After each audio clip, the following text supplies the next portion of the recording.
Ikaw na muna, kapatid. So yun, but you must have to understand na ito ang ginagawa ng Diyos sa atin kung bakit lumalapit tayo sa Panginoon sa salita niya, so that we can understand eternity. Pagka pinag-uusapan natin ang salita ng Diyos, ang patungkol sa Diyos, pinag-uusapan natin ang ang katotohanan ng destiny natin, that we are not going to, magtatagal sa mundong ito. Mayroon tayong tahanan, inihanda na ang Diyos sa atin.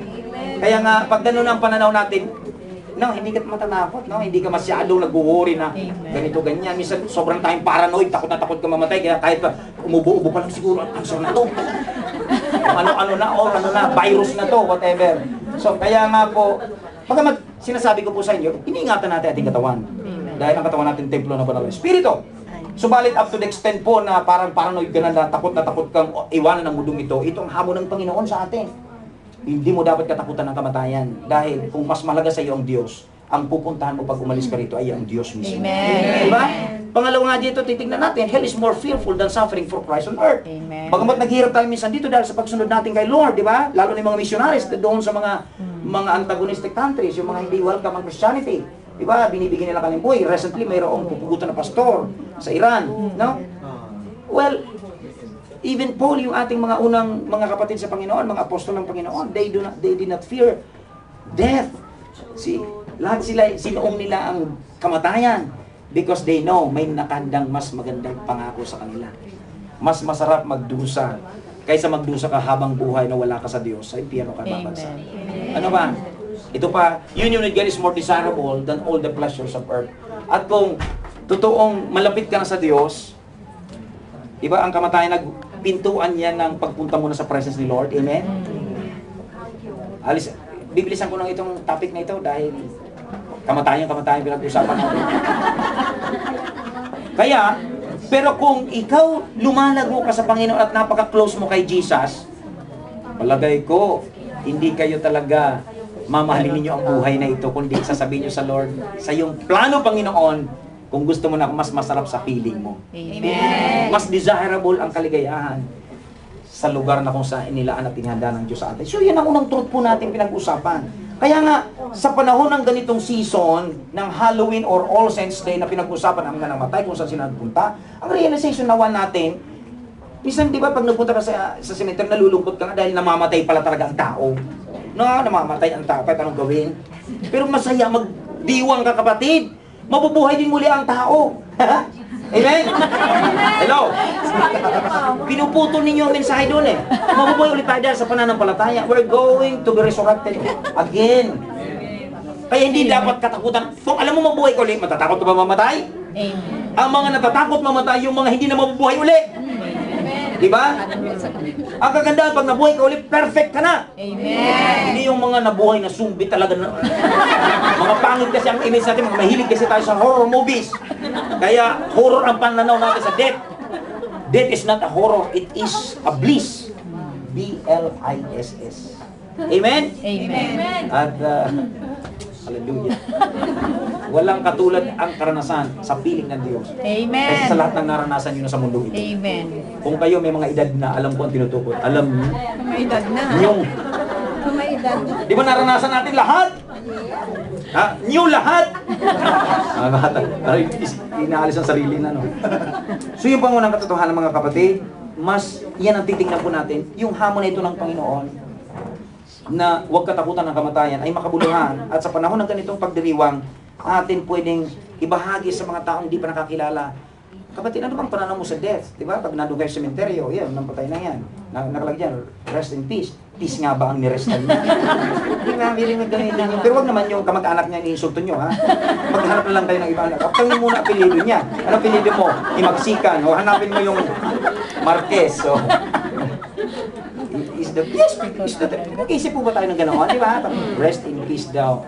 Kung ano, magpahinga ka na sa katahimikan. Katahimikan nga bang impyerno? No? So, ito po yung isang kaisipan na pwede nating gamitin po ang pagkakataon na sila ay pukawin doon sa truth na yun na kailangan nila ang assurance ng kaligtasan. Amen. Amen? Na hindi dapat sila pumunta sa impyerno kasi nag-offer ang Diyos ng free gift. Tada no presento. No. So, parang di isang ayon nag-interpret. Ganun po. Now, tingnan po natin, pangalawang truth dito sa ating text, simple po ang talatang ito na gusto ko lang dalhin sa inyo, gamitin para po mahamon tayo na sa ating mga buhay, i-realize po natin na mas wala nang pinakamalaga sa mundong ito, kundi ang nasa Diyos tayo. Amen. Lahat na nangyayari na, sabi ko nga sa okasi na nangyayari sa paligid, ang dami na. Kaya nga, kung kayo mahal na mahal niyo pa rin mundo, takot na takot pa rin kayo, lalo na yung marami kayong mga properties, no? No? Simulan nyo na ibenta sa mga believers. Joke lang yun. Nagkatawa na kami sa Gimba sapagkat nagbibiro kami, mga Kristiyano kasi kami, nagbibiro kami na, di ba, si Jason, binibiro namin, Bayaw, pag nag-rapture na, ikaw na bahala doon sa tinatrabaho ko. Parang sinabi mo na iwanan si Bayaw. Nagbibiro kami sa ganon. Pero ang katotohanan ng ating relasyon sa Diyos, garantiya po yun. Amen. Pag nanampalataya ka kay Kristo, when you believe in Jesus, sinjitara, matsigaynay. No. Matsigaynay! Hallelujah! Amen. Ang Diyos hindi sinungaling.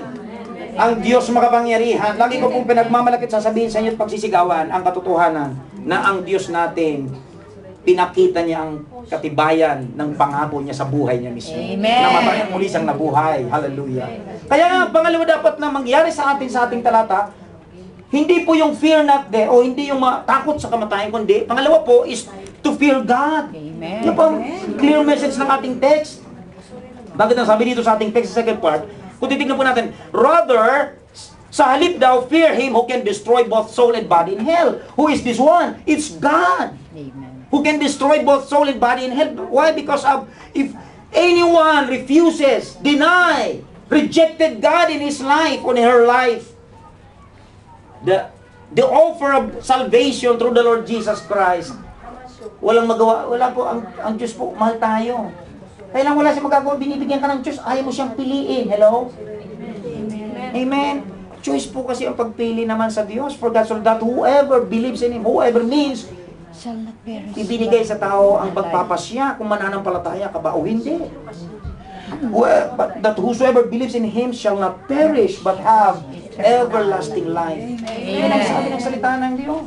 Kaya nga po, dapat nating katakutan ang Diyos sapagkat mayroon po kasing kaparusahan kapag hindi po talaga tayo po nakita ang kaligtasan ito ng Panginoon. Alam niyo po, fear God because He can destroy soul and body in hell. Fear doing anything that would cause you to be cast away by God. Matakot po tayo sa paggawa ng mga bagay na pwede po tayo mapalayo sa Diyos. Yun dapat nating katakutan. Pero hindi tayo dapat matakot sa kamatayan, hindi tayo dapat matakot sa mga demonyo, sa mga multo, no? Hindi tayo dapat matakot doon. Amen? Ang dapat nating katakutan, yung mawalay tayo sa Diyos. Amen. Hello? Amen. Minsan po nag-aasta tayo kapag lalo na kung ikaw enjoy ka sa kasalanan mo, parang parang yun ang parang yun na lang ikaw. Miserable. Hello? Miserable. Dapat po nating isipin ang pinaka-hindik-hindik na katotohanan ay yung ikaw mahiwalay sa Diyos. Amen. You should have to understand that in our lives as believers. Sabi nga ni Jesus, apart from me, you can do nothing. Amen. When we say you are separated from God, you are going to, your soul will be cast in hell. Sa impyerno, kamatayan. Amen? Yun ang pangalawang kamatayan sa Bible. Yung unang kamatayan, hindi dapat daw natin katakutan. Yung pangalawang kamatayan, katakutan natin sapagkat yun po ay nakapasya dahil yan po ay bahagi ng kalikasan ng Diyos. Siya ay Diyos na pagmamahal, ng hustisya, at siya ay Diyos na banal. Hindi pwede niya pong makasama ang mga unholy. Kaya nga, kailangan i-chastise, kailangan